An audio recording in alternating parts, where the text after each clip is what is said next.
It has been weeks of devastation in many parts of the country, with heavy rains displacing thousands and leaving a trail of death and destruction. The country's dams are full and spilling over excess water, and many people have been forced to move to higher grounds. But what is higher today could be submerged tomorrow. We have a full coverage of this and other stories in the broadcast, including telling you about these face masks. So you need to tune in. But first things first, let's look at today's highlights. Tonight, COVID-19 is still coming into the country through porous borders and has also found its way behind bars. These two cases in industrial area remand prison, I am certain that our emergency operations center and the rapid response team must have been alerted and they must be aware of it. Number of patients rises by 28 as 7 Kenyans are confirmed positive in Uganda. Also tonight, tougher times for COVID-19 hotspots where families are already feeling the heat. Prohibition of hawking, street hawking and any form of hawking within Eastleigh and Old Town in Mombasa. Also tonight, light at night, darkness at dawn. Kenya wakes up to a power outage. One of the insulators, which is on one of the faces, they developed a problem and led to a fault. From the ground to the air, the running line was "Let there be light."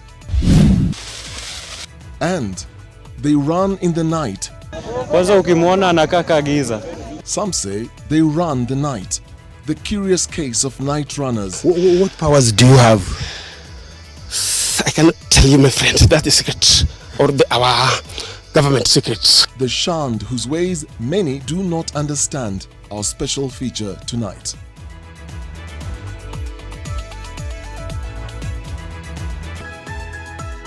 This is Weekend Edition with Dennis Okari. Well, like you've just seen, we have plenty to cover in this news broadcast. But first, let us look at the coronavirus global figures. We have so far 4,057,681 confirmed cases, with 277,941 deaths. Unfortunate there. But with all these figures, we have 1,414,507 recoveries. Now, in the continent, we have 60,452 total confirmed cases of coronavirus, with 2,192 deaths. Out of this, 21,177 people have fully recovered. Now, the latest figures in Kenya so far, 31,041 people have been tested, and out of this number, 649 have been confirmed positive. And unfortunately, we've lost 30 people because of this virus. 207 patients have, however, recovered. And these are the statistics within these hours we're looking at, because the numbers keep changing every now and then. So we have plenty of coverage around coronavirus in this news broadcast tonight. Our sign language interpreter is Flora Atieno. And to our top story, community infection has become a headache for the Ministry of Health, with 28 new cases giving an indication that the war against the coronavirus is yet to be won. The confirmation of there being new cases reported at the industrial area remand has further heightened concerns, as Charity Mwangi reports. The infection cases continue to rise as the country registers 28 new cases today, bringing the total number of reported cases to 649 since the first case was reported 2 months ago. One more person has succumbed to symptoms associated with the disease. The positive cases are distributed in the counties as follows: 10 in Mombasa, 9 in Nairobi, 4 in Migori, 2 in Kajiado, and 1 each in Machakos, Kiambu, and Homa Bay. There is another county that the disease has spread to, that is, to the people behind bars. Prisons were among the areas of concern that were listed in the early days of the pandemic. The fear of the vulnerability of detainees and the speed at which the virus could spread in prison may soon be an issue that the government would have to contend with. This is after 2 COVID-19 cases were confirmed at the Industrial Area Remand Prison. Part of our testing is really to be able to get into these facilities, work with the correctional prisons department and others in order to be able to determine, first of all, whether there is transmission of COVID-19 within these facilities, and then put in all those necessary measures that we require to be able to protect the inmates. The city of Nairobi seems to have bounced back to life. This concerns the Ministry of Health owing to the fact that, according to today's numbers, there are no new cases coming out of the quarantine centers. The positive cases show that the virus is beginning to establish itself firmly within our communities.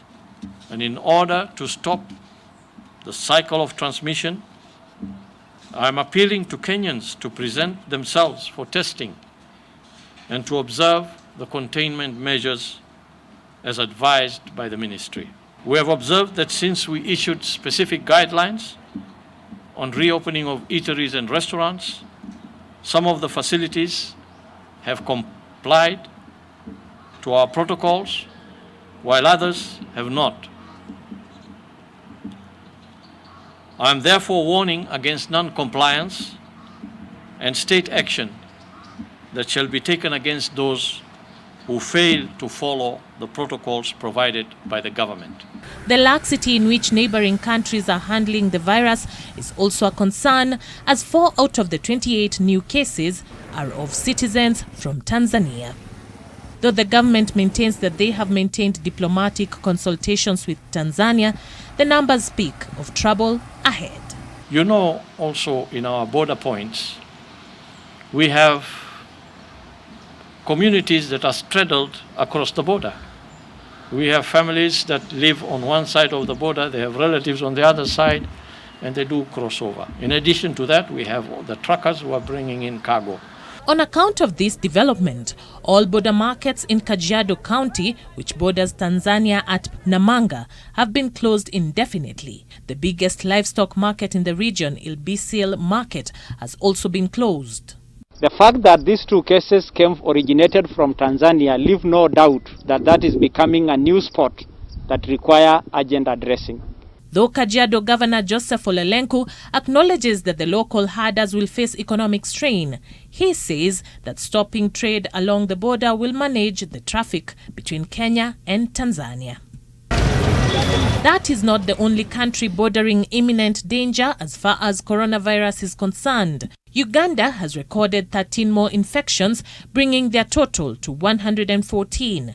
7 of the newest infections in Uganda are from Kenyan patients. But from the sitting room... No laughing matter for the EAC. Charity Mwangi, NTV.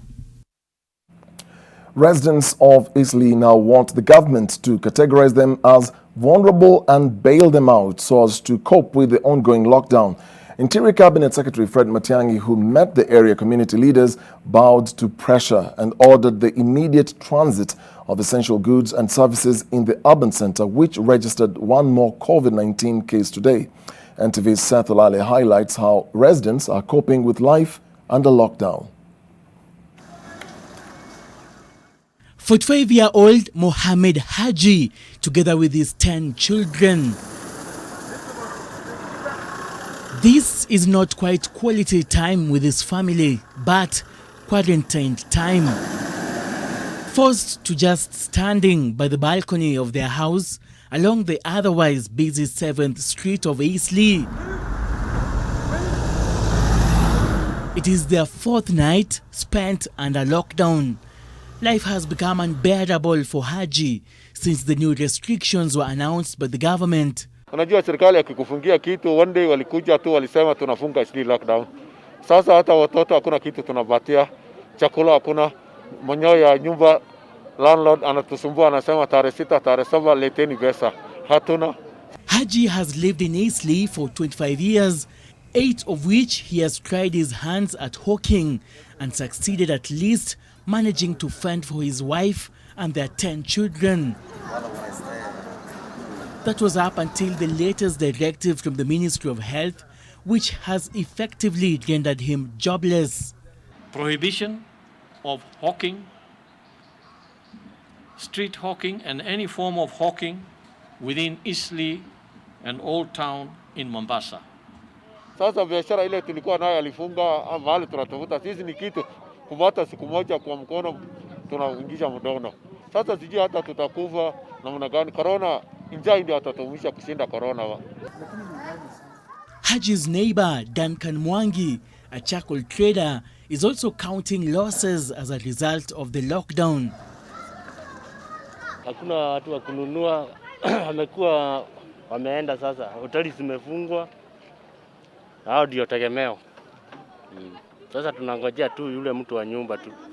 Haji, Mwangi and thousands of residents in Eastleigh feel that this business artery at the heart of the capital's economy is being unfairly treated.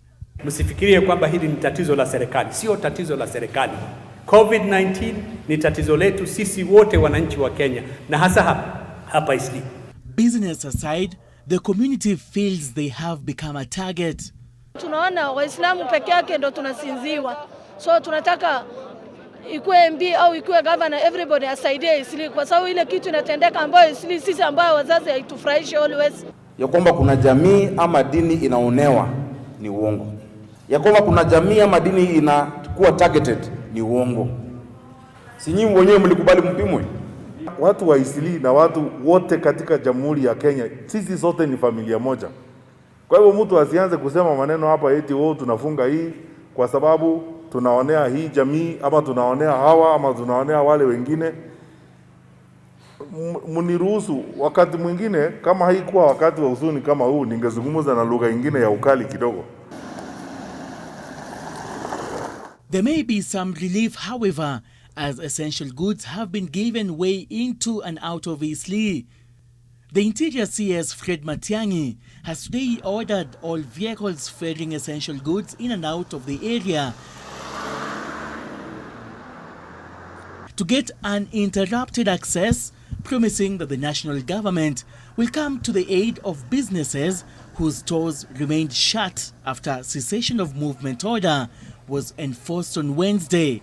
At the time, the number of confirmed cases in Eastleigh was 63. 2 more people tested positive from the samples tested in the last 24 hours. Eastleigh has for more than 3 decades been Nairobi's key economic hub, not only serving the residents here, but also the population in nearby areas. Talk about Mathare, Ruaraka, Pumwani, as well as Tarehe constituencies, all depend on Eastleigh. And now with the restrictions being put in place by the government, this is already bearing brunt on residents here who hope that the measures put in place will end soon. Seth Olale, NTV, 7th Street, Eastleigh. Well, from Eastleigh to a COVID-19 story that we've been following for weeks from China, and over 100 Kenyans who are stuck in that country because of the lockdown are currently airborne and on their way home. According to the Ministry of Foreign Affairs, Mercy flight KQ883 took off from Guangzhou at 8:30 p.m. and the 160 passengers were seen off by Kenya's ambassador to China, Sarah Serem, according to the government. Once here, they will be required to undergo screening and stay in quarantine for 14 days before hopefully being granted a clean bill of health. Many Kenyans had protested the mistreatment by local authorities, but were initially unable to come back home as the government had grounded all incoming flights.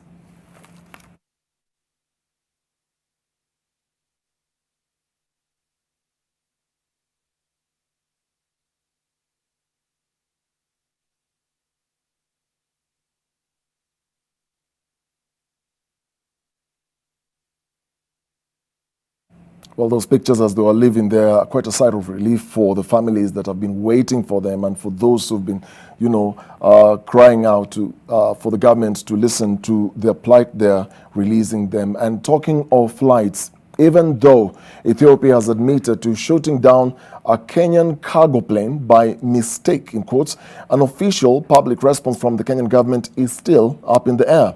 Ethiopian National Defense Forces in Somalia have admitted to shooting down the Kenyan cargo plane on Monday, 4th of May. The 5YAXO chartered plane was delivering humanitarian supplies related to the coronavirus pandemic and had initially left Mogadishu for Bardale when it crashed in the town of Bedele in the southwestern Bay region of Somalia. A report has indicated that the forces guarding Bedele airstrip in Baidoa read the plane's unusual flight path towards the facility as a potential suicide mission.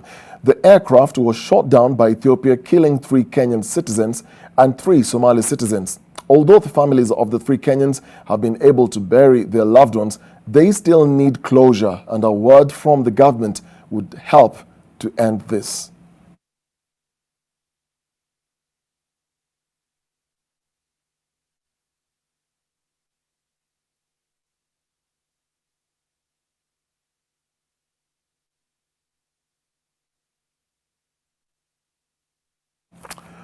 Silvia Romano, an Italian volunteer who was abducted almost 2 years ago by unknown gunmen in Kilifi County, has finally been released. Italian Prime Minister Giuseppe Conte, in a tweet, extended a hand of gratitude to the men and women of the intelligence service for their efforts to secure Romano from the hands of her captives. Romano was a volunteer under Africa Milele Onless, a non-governmental organization whose mission is to raise literacy levels. She was abducted at Chakama Trading Center in Kilifi County on 20th November. It is alleged that Romano was being held captive in Somalia, where her abductors demanded ransom from her family and the Italian government.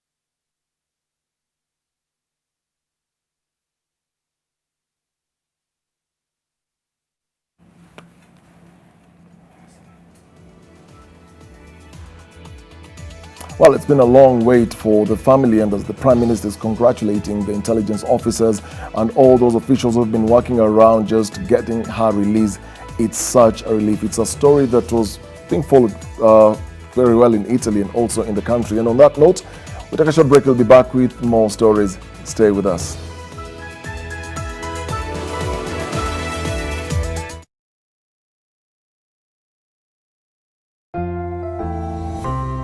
The risk of illness-causing germs is increasing. It is believed that the coronavirus can remain on surfaces in your home for up to 9 days. Touching infected surfaces is one of the ways in which germs spread. Regularly disinfect your floors, countertops, and kitchen surfaces with bleach. And use an effective toilet cleaner inside and outside your toilet bowl.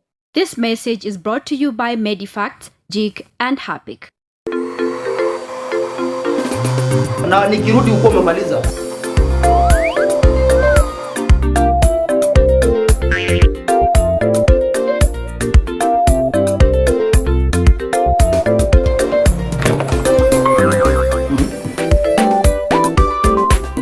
Can you tell Kinyanjui to come to my office? Clean up.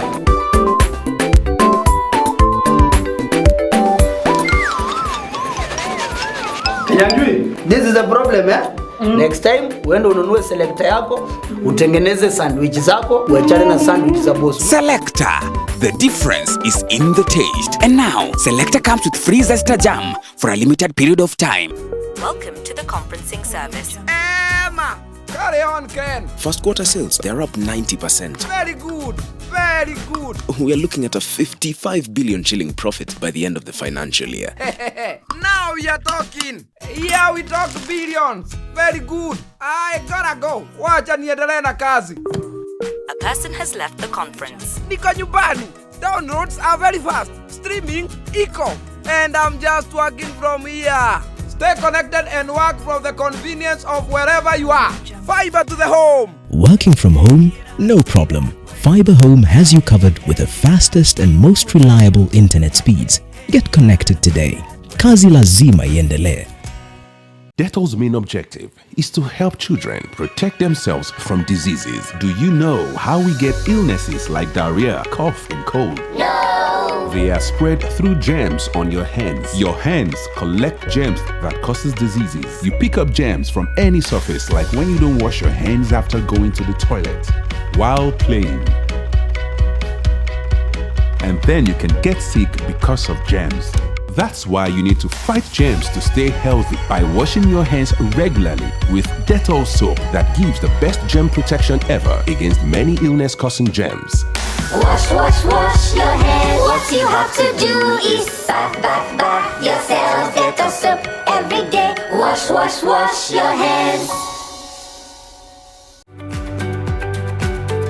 Did you know that a sore throat can actually cause you a heart condition? Moment you try to do something, the heart, because of the infection, struggles. Huyu mtoto wangu akona miaka 12 na sijawahi ona cardiologist yoyote. That is not acceptable. So we need to train more of our health workers. How many cardiologists do you know are in Kenya? Very few. We only have 40 with a population of 47. So it's like one cardiologist to a million Kenyans. Rheumatic heart disease. That is our topic, even as we meet somebody who is living with it.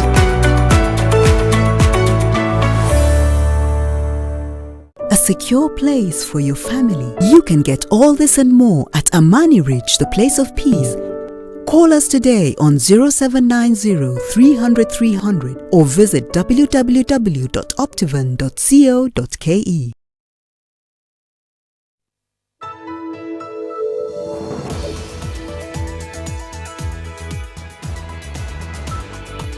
Welcome back to NTV Weekend Edition. Healthcare workers who are usually in the front line in the fight against COVID-19 risk a lot as they fight the pandemic. But just what goes on inside the mind of health workers who attend to COVID-19 patients? Our reporter Gabriel Kudaka visited Kamalel Isolation Center in Uasin Gishu County and brings you the details. Wilson Lagat touches base with his family, however not in person. This all-important call is a necessary update for Lagat, who is a nurse and has been at the Kamalel Isolation Center for the last 10 days since one of the patients tested positive for COVID-19. Sisi pia tukitoka hapa tutaenda karantini,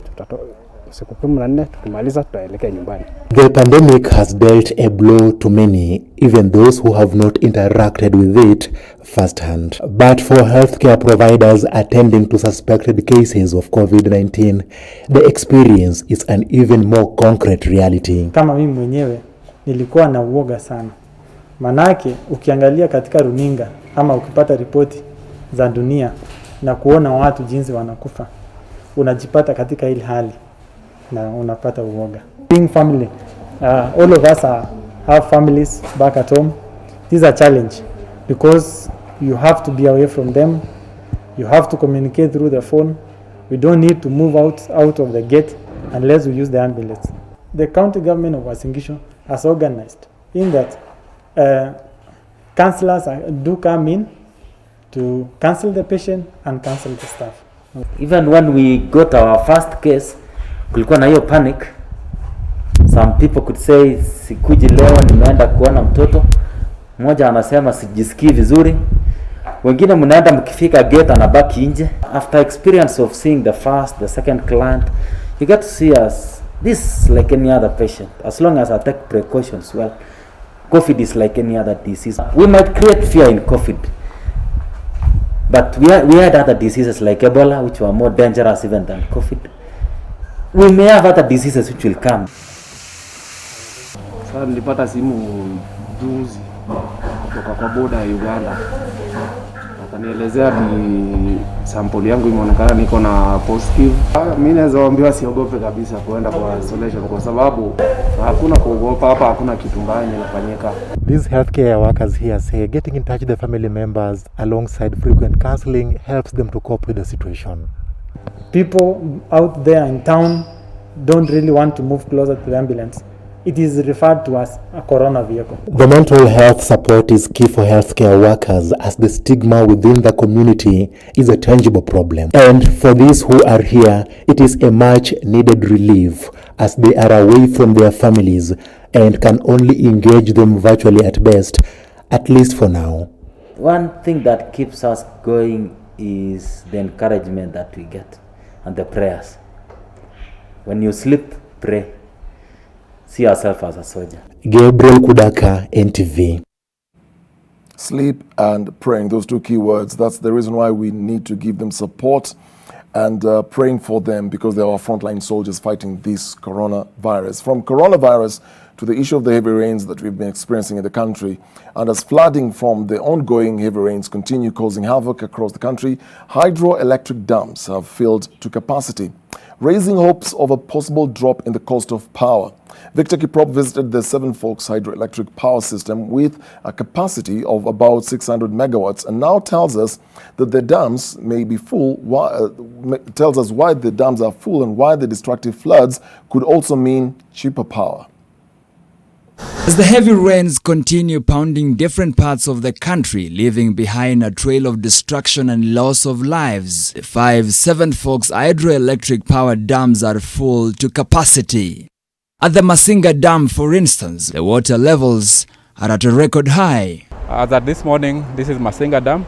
We were at 1058.12, which is a record high level, which has never been seen before. From Masinga Dam, the main reservoir, to the Seven Forks hydropower system, to Kamburu, Gitaru, Kindaruma and Kiambere, the last dam in the cascade, the dams are full to their designed capacities, meaning more water is now flowing back to Tana River, which has already burst its banks, displacing thousands of people downstream.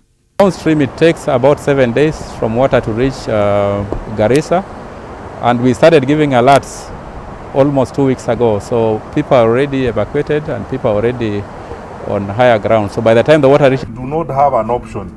We are moving some people out by force. We have instructed the county commissioners and the county security teams in Garissa and in Tana River to move everyone on those ways away from there, even if it means putting them on lorries ourselves and getting them out of danger. World over, hydropower remains one of the cheapest sources of energy. And with the 5 Seven Forks dams, which cumulatively generate about 600 megawatts of electricity already full of water, the question remains, will Kenyans be able to see a drop in the cost of electricity in the coming days? The dispatch that's available, we are trying to optimize hydro so that we are able to ensure that we also contribute to a cheap power during this hard time for the country. High water levels in the dams should see a surge in the amount of power produced using hydro plants, while cutting back reliance on the costlier thermal power plants. However, the cost of power in the country has always remained high. I may not have the figure currently, because that is a preserve of national control of Kenya Power. But what I know, yes, generally we have more uptake of hydro at the moment to take. Shokonas, efforts by NTV to have the Energy and Petroleum Regulatory Authority EPRA to comment on the matter proved futile. According to the 2020 economic survey, geothermal remains Kenya's biggest source of energy at about 45%, followed by hydro at 28%, wind at 13%, and thermal at 11%. Victor Kiprop, NTV. Floods continue to devastate parts of the country. The Water Resource Authority is now warning that the continued heavy rain, coupled with already rising river levels in several parts of the country, should keep communities in the area on high alert. 300 families have been displaced and 4 people have died after heavy floods rendered a bridge impassable in Baringo County. The bridge connecting River Kibingor and Kipcherer has been swept off by raging floods of Endau River, disconnecting transport and communication in parts of Marigat ward. Kwa upande ya wamama si tuko na shida kabisa. Wamama wengi wamejifungua kwa huko barabarani. Wakifika hata hapa kama mto imefurika wanabidi tu kurudi nyumbani ama wengine wasae tu kwa hapo njiani. But it was not the only place affected. Bonjo's location is now locked down. Not because of corona, not because of anything else, but because of flooding and because of landslide. The road between Getmoy to Kibonjo's primary has been cut in between. Again, the road from Kaptich, the exit Kaptich to Kibonjo's has been cut down at a place called Kaptich, locking down the entire lower parts of Kibonjo's location. As a result, the MCA appealed to the national government and county government to look into a multi-sectoral approach when it comes to disaster preparedness. The Kenya Meteorological Department has warned communities near the Lake Victoria Basin, Upper and Middle Tana Basin, Upper Athi Basin and parts of the Rift Valley to stay on high alert as heavy rains continue and river levels expected to remain high. Other river basins of concern include Kipsonoe, Enkarer Narok, Lower Sondu, Lower Yala, Lower Gusha Migori, Awash Kibuon, Lower Nyando, Lake Victoria and Rift Valley lakes. Those in high-risk areas are being advised to evacuate to higher and safer ground, pre-treat water for domestic use, approach river crossings with caution, and be aware of open channels and manholes during the floods. Anita Nkonge, NTV. Well, a lot of people now thinking more water, more power, and cheap power. But when you went to sleep last night, I don't know about you, you probably blacked out. But whatever the case, you did not expect to wake up to a blackout, did you? Well, a fault in the system plunged the morning into afternoon into darkness in a national power outage whose equal was last experienced 4 years ago. The power distributor attributed this to a system disturbance which occurred on the transmission network at 5:49 a.m. Lillian Carey followed the team on the ground and went in the air with them to get us details on why there was darkness before dawn in both Kenya and its impact on Uganda. If you woke up before the sun was out, this is likely the morning that greeted you. Not so much of rise and shine as there was a nationwide blackout. The inconvenience that was caused and the potential of an even greater one pushed the electricity distributor Kenya Power to get on the road and seek to find the fault and fix the situation. About 5 kilometers from Kiambu town is where this high voltage transmission power line is located in Dumberi village. This line alone is energized with about 220,000 voltages. About 10 minutes to 6 o'clock this morning is when a technical hitch is reported to have occurred here, which majorly contributed to the power outages experienced. One of the insulators, which is on one of the faces,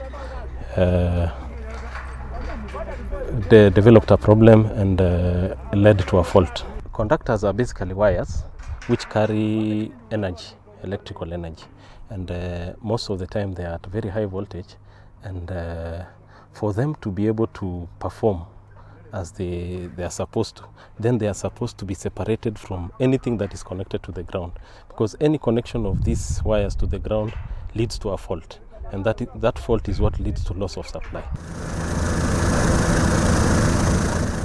The great need for a solution saw the efforts move to the next level, off the ground and into the air. This tower, located along the Sasini coffee plantation, was identified as having developed a technical fault which led to power loss on the critical power line. The engineers explain that the system glitch on this key line led to overloading of other power generators across the country, sparking a power outage. This line connects Nairobi from Okari through a substation called Nairobi North and finally Dandora. This line provides bulk transportation of supply to the city and its environs. When we have interruptions on this line, in some cases we get cascaded events which could lead to partial, semi-national or national blackouts. The engineers say that this line evacuates power from Okari power generation sites in Naivasha to Nairobi, and any technical hitch is an expensive one for the country. It was an uphill task restoring power here. The team seemed keen to ensure they left nothing up in the air, not even their daring staff. A task that requires a highly trained team of more than 20 technicians, security officers, and the farm's chief pilot to get on top of this 45-meter tall tower. The team says that 30 minutes after the outage, they had already assembled and were looking for the problem point. When we reached there, we noticed the insulators, an insulator snapped and the conductor came down. That was the cause of this problem. The main reason for using helicopter in Kenya Power is we realize our lines are passing through remote areas. The engineers refuted claims circulating on social media that the outage was due to an upsurge in water levels in key hydroelectricity generating dams owing to heavy rains and flooding in parts of the country. Once a line has snapped or it's out, we also have backfeeding of lines. And like as you can see, the power has two lines. We have the left side and the right side. So one side is off, they can restore the power on the other side. So we are able to serve the customers that are served on one side. As we left this site, the engineers were wrapping up, having sorted the issue that saw the country suffer a national blackout last experienced 4 years ago. The heat of this blackout was significant as it also affected Uganda's supply. From about 6:30 a.m. Saturday, the country also experienced a national power outage, which the Electricity Regulatory Authority attributed to a fault on the Kenya power system. Lillian Kiarie, NTV. Well, before we go into another break, it's another breather, I just want to point out something. I earlier told you about this face mask, and now we've all heard and we've all watched, this information coming through our televisions, on radio, there are posters on the streets, and there's words spreading around on how to wear these face masks. Now, the reason why this is important is this. A lot of people are buying these face masks. They are actually in these bags, okay? And what many people are doing, and this is where many people are making the mistake, is you're buying your new face mask, and as you're trying to rip this paper open, what a lot of people are doing, and please don't do this at home, is you are handling your face mask anyhowly. And as you're touching the inside parts of your face mask or the outside parts, you are predisposing yourself to anything that could have been in your hands. And the reason why we're demonstrating this and why it's important is you need, from the first point of buying this face mask, is how you handle. You handle it by holding this when you're removing it from the paper. Then as you wear them, I know this is going to look weird, but you've seen this before, is how you are actually going to stretch it around your face. And once you've put it in properly, I hope I'm getting this right. Mine is not fitting properly, but as you're putting this on your face, once you've just tightened it around you, and as you're going about your business, don't keep touching your face mask. Just avoid touching your face mask or adjusting. Just make sure it's properly adjusted at the point when you're doing it at your first time.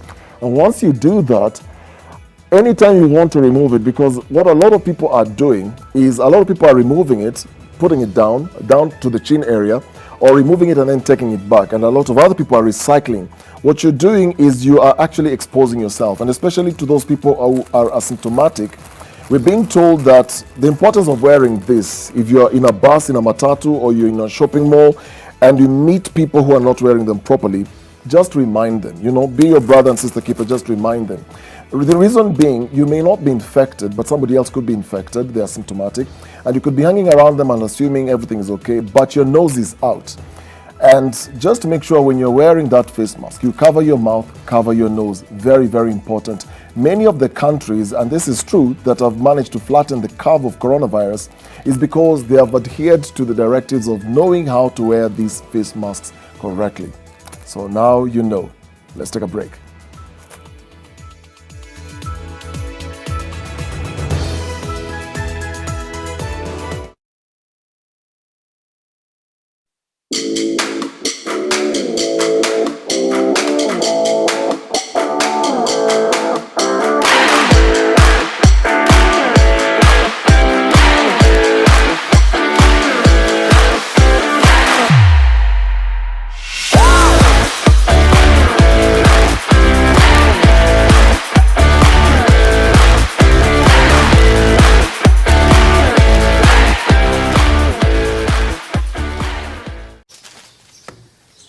Melissa? Mom, it's Dad's birthday today. I'm giving him a party just like he gives me. Nothing makes a mother more proud than seeing her child growing up. But I know that as she learns to care for others, she'll face even more germs and the risk of illnesses. That's why you need strong Dettol protection. Just 1 cup of Dettol protects your home and family from up to 100 illness-causing germs. Growing up needs Dettol protection. For a better tomorrow, don't forget to do the 1, 2, 3 with Colgate every night.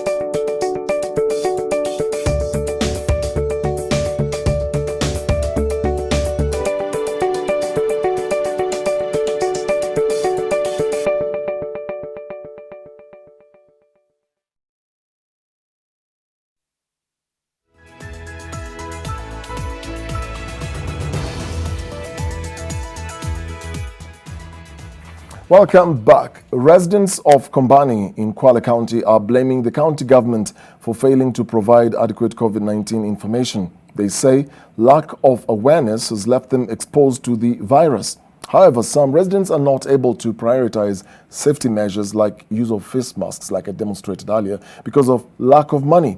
Our reporter Fatma Bugu has more. Even though the government has raised the alarm over the coastal region being a hotspot, there are several residents in Kwale who feel that is a false alarm. Hatuna uhakika kama maradhi yako kwa sababu kwa uchunguzi ambao mimi niliupata na nikaulizia kumpatikana mtu mmoja na naamini kwamba huko toa maradhi hakuna. A symptom of poor awareness perhaps. There are also conflicting interests between putting the COVID-19 safety measures in place or putting food on the table. Kwa sababu ya hali ya uchumi, mtu akipata shilingi 50 anaona kununua maski ni kama atajimaliza na njaa. Kwa hiyo mtu anaona fadhali anunue chakula kuliko kutafuta maski. While under the pressures of poverty, numerous expectations of observing the safety measures, there is also the heavy hand of the law that has served them with brutality in the name of enforcing regulations. Nimezaliwa Denyenye na nakunywa metadone Kombani. Instu paka mpite road block ya Magandia ndio nifike Kombani kwa rehabilitation. Na pia ni shida ukifika pale wanakudisturb. Even though the government has promised to support the needy, the food program is not tuned to where it is needed most. Chakula cha msaada ni kama watu wanaandikana majina kichini chini, mipangilio ya usiku sijui ni vipi, lakini chakula hakijafikia wananchi, hasa wale walengwa. Kwale Governor Salim Mvurya has raised concern over the inadequate testing kits. Even though the testing kits would have been plenty, there is an abundance of negative perception that needs to be treated. Naweza kujitokeza kama nitafahamu sio vile vifaa ambavyo vinatumika kwa sasa hivi vya kuumiza. Maana kuna sticks zile zinazotumika unasikia mtu unadungwa kwa mapua. Those are the dynamics faced by Kwale County that has reported 2 positive coronavirus cases so far. Fatma Bugu, NTV, Kwale County.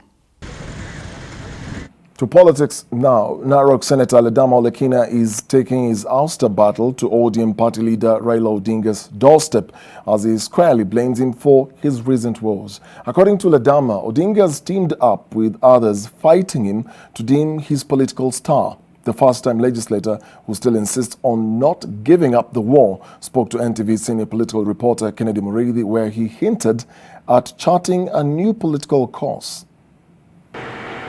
Narok Senator Ledama Olekina is walking a tightrope as he tries to find footing after his removal as County Public Accounts and Investments Committee chair. This is so far his greatest political battle. Salama sana, how are you? Very good. The senator is not taking the ejection from the powerful committee sitting down. He is standing his ground and taking on the Orange Democratic Party leader Raila Odinga head on. I have a lot of respect for Raila Amolo Odinga, you know, and it is now about time for me to say that he is the one fighting me, because James Orengo told me that he's following strict instructions from the party leader, that I should not be party to that committee. Olekina accuses Odinga of being disloyal to those unquestionably loyal to him. You know, whenever they say, you know, we are bad boys for life, you know, we ride together, we die together. That's what I thought, you know.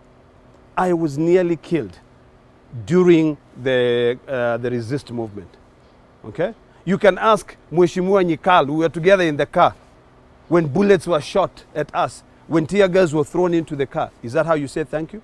Though wounded from his acrimonious ejection from the committee, the first-time senator says he will fight to prove he was validly elected through a democratic process. I'm a wrong number to mess with, and that's the fact.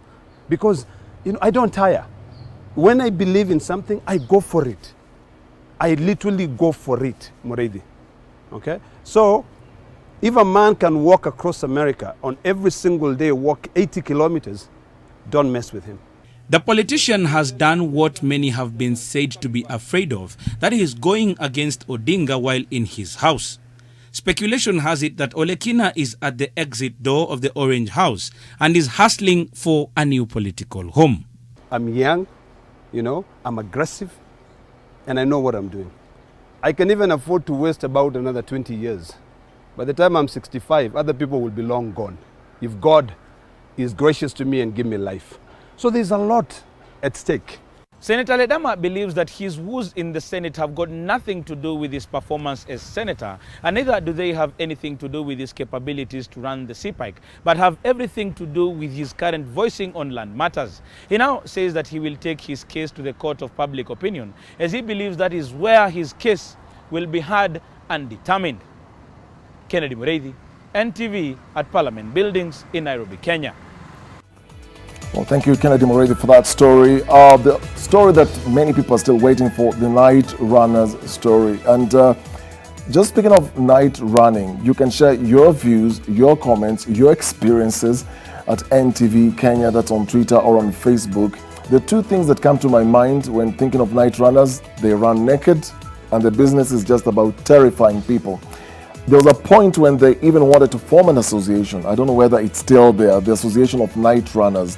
But tonight, Bernardo John hanged out with them. I don't know how he did this, but these are people for generations, and in many villages, people believe are possessed by demons. And these demons compel them to scare people at night when they're sleeping, scare their neighbors, and no one really knows what their agenda is or what entirely motivates them, apart from being pushed by this spirit that they say is inherited. But someone said that if you get a night runner, they will pay anything, they will give anything as long as you don't reveal their names. Well, I guess I've given too much of this, but stand by for that story that is going to be coming up shortly. We'll take a break.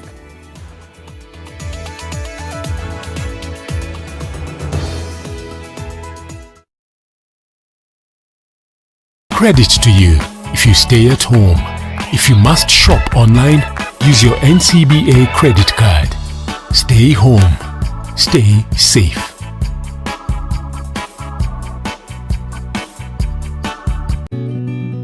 I help women find independence by training them in fish farming. It's tough on my back, joints, and can cause headaches. Panadol Extra relieves multiple types of pain. Panadol Extra, now with new Optizorb technology to fight multiple tough pains with 3 times more pain-relieving medicine in the first 30 minutes when you need it most. Seeing them support themselves makes any pain worth it. If symptoms persist, seek medical advice.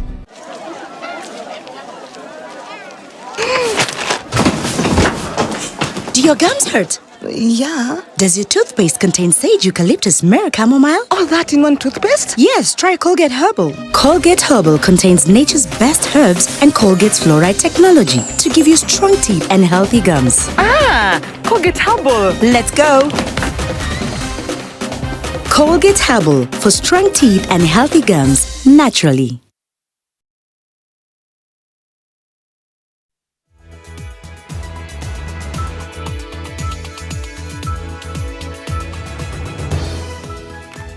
The time has come, and now is. The special feature we are running tonight is about night runners. They are in many instances unseen, but their terror and torment is felt in various parts of the country.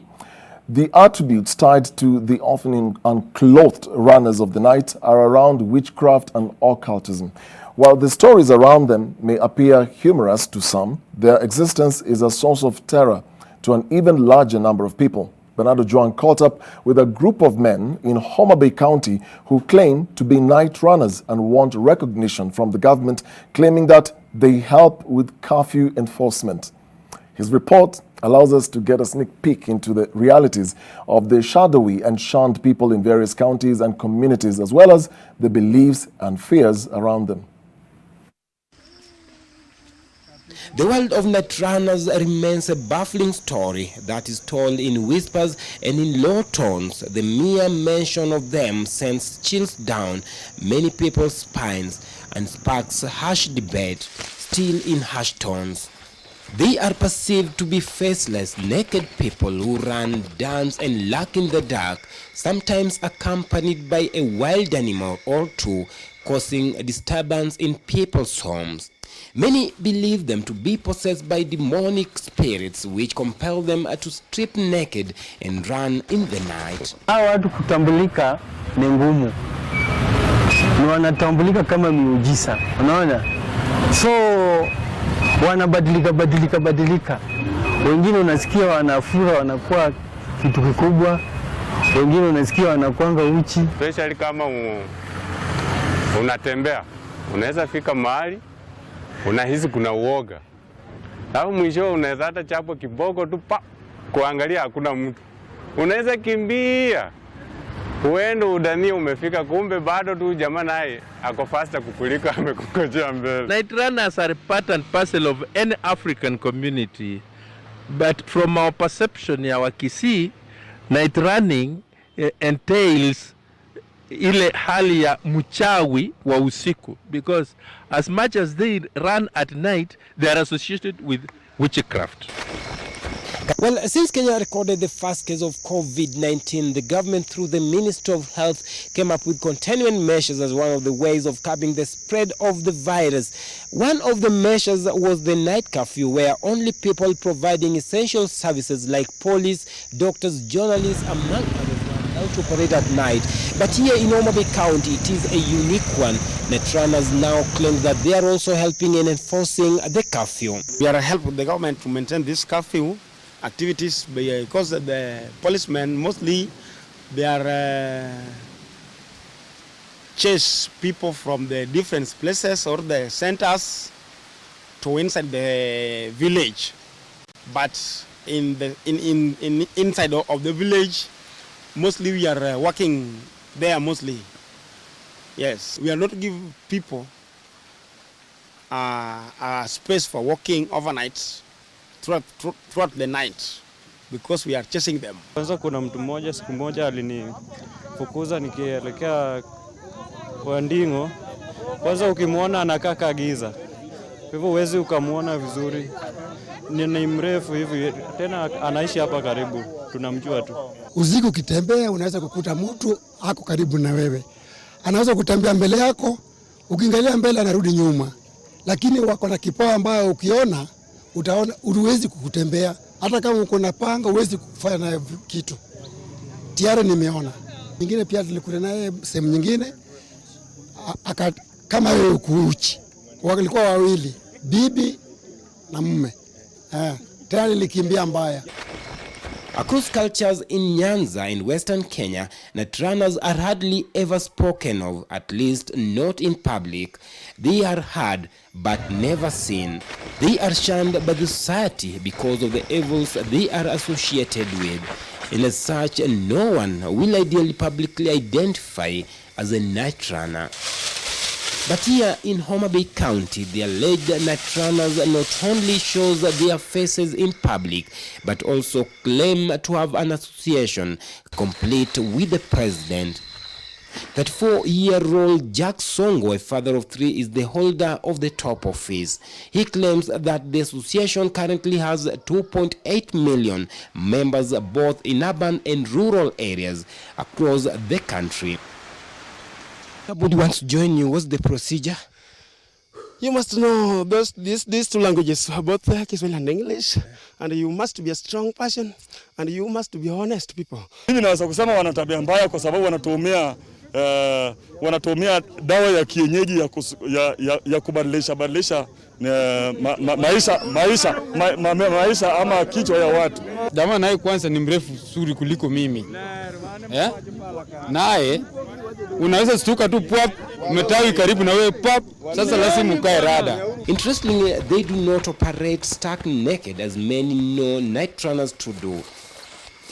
Since it is only done in the dark, Jack believes night running plays a vital role in enhancing security, since criminal fear areas believed to have the sprinters of the dark hours. Kienda kwa hiyo kazi yao, anaweza kukaa kwa nyumba yako, lakini waizi hawezi kuja siku hiyo. Kama hata waizi wanaogopa hao. Maoni yangu mimi naona kwa jamii hakuna maana. Kuna labda ambao wanajua kazi yao wanaweza sema iko na maana, lakini kwangu mimi kama mtu ambaye naelewa sana mambo na Mungu, sioni kama kuna maana. Hizo shughuli zao wakikimbia aidha wanakimbia kwa boma langu au kwa boma la jirani yangu, basi hata kama ni uhalifu fulani walikuwa wakikusudia kufanyia ile jambo. I cannot fear. Yes, I have so many secrets.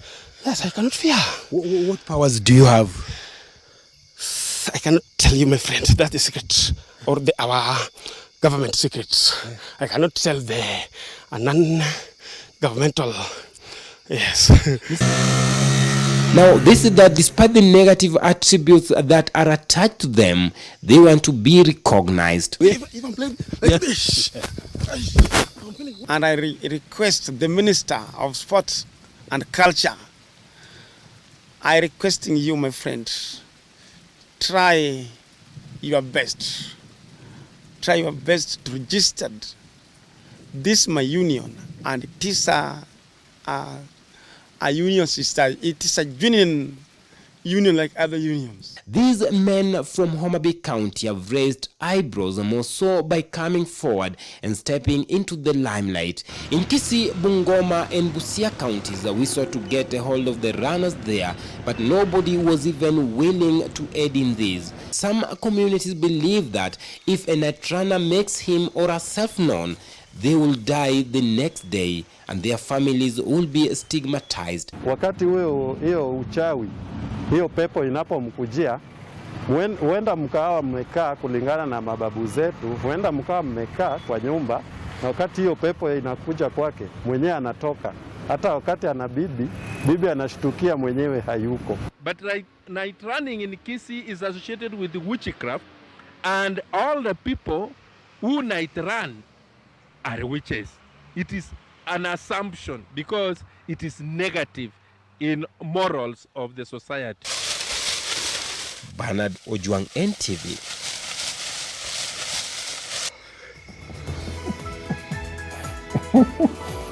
Well, I don't know how Bernard manages to do this kind of stories. Well, what they want is to be recognized, and they're saying their secrets, their government secrets. Just tweet us, share with us your thoughts, your experiences. The people who are already arguing hiki tu haiko Ukambani, the Kisiis washasema. So let's hear your comments, and I just want to read. Oh boy, the laptop has gone off.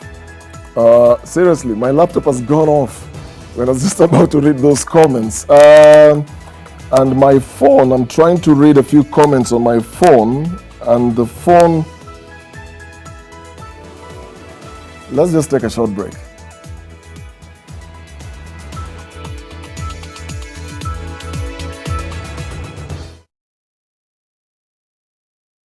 Change your baby's diaper often and as soon as possible after bowel movements. Gently clean the area with mild soap and water or baby wipes. Have a clean diaper. Use diaper ointment to prevent diaper burn, diaper wipes or a container of warm water and a clean washcloth or cotton balls. Kiss Kids diapers. Kiss Kids. No rashes.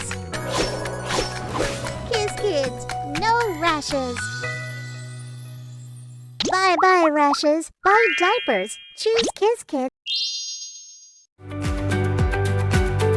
Did you know that a sore throat can actually cause you a heart condition? Moment you try to do something, the heart, because of the infection, struggles. Huyu mtoto wangu akona miaka 12 na sijawahi ona cardiologist yoyote. That is not acceptable. So we need to train more of our health workers. How many cardiologists do you know are in Kenya? Very few. We only have 40 with a population of 47. So it's like one cardiologist to a million Kenyans. Rheumatic heart disease. That is our topic, even as we meet somebody who is living with it.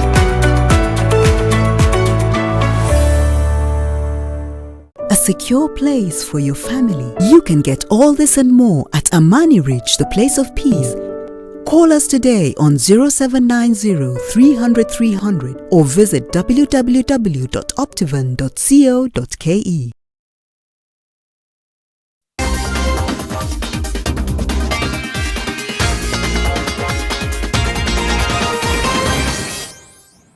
Sorry, still trying to recover the messages. The charger for the laptop has gone off. The charger's gone off. My phone is hanging. Can't retrieve activity at this time.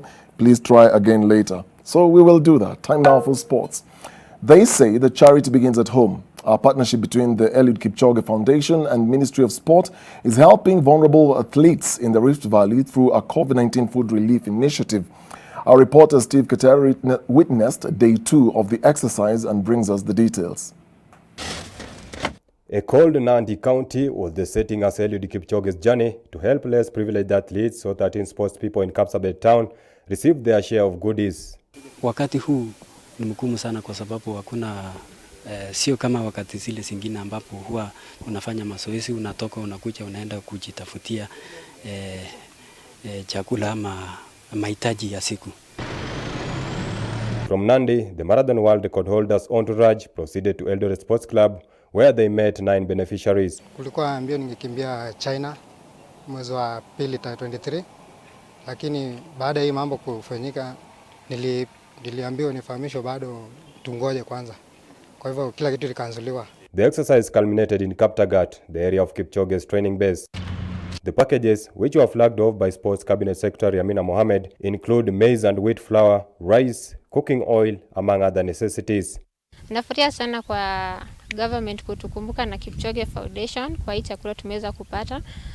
At least for now tutaweza kujisustain while the country is undergoing the pandemic in the whole world. So far, 70 athletes have benefited from the exercise, which started on Friday in Kericho County. If we get more support, we can extend our hands to everywhere in Kenya.